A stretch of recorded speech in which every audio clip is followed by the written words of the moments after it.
वापरातील वस्तू आणखी स्वस्त होणार. दैनंदिन वापरातील वस्तू टॅक्स फ्री किंवा 5% टॅक्स. पंतप्रधान मोदी यांची घोषणा. ओबीसींच्या लढाईत सामील न होणाऱ्याला धडा शिकवा, नाहीतर त्यांना आम्ही विरोधक मानू. विजय वडेट्टीवारांचं वक्तव्य. अहिल्यानगरच्या मढी येथे मुसळधार पावसामुळे पूरजन्य परिस्थिती. पुराच्या पाण्यामुळे परिसरातील रस्ते वाहून गेले.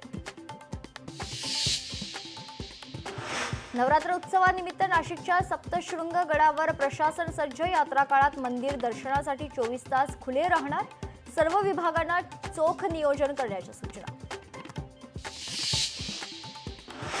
भिवंडी विकास आराखड्यात बाधितांना मोबदला द्या.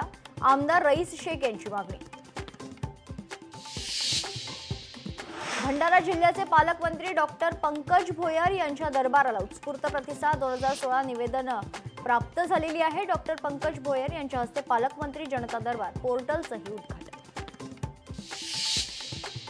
कल्याणच्या पत्रीपूल ब्रिजवर एसटी बस बंद पडल्यानं मोठ्या प्रमाणात वाहतूक कोंडी. दोनही मार्गावर वाहनाच्या लांबच लांब रांगा.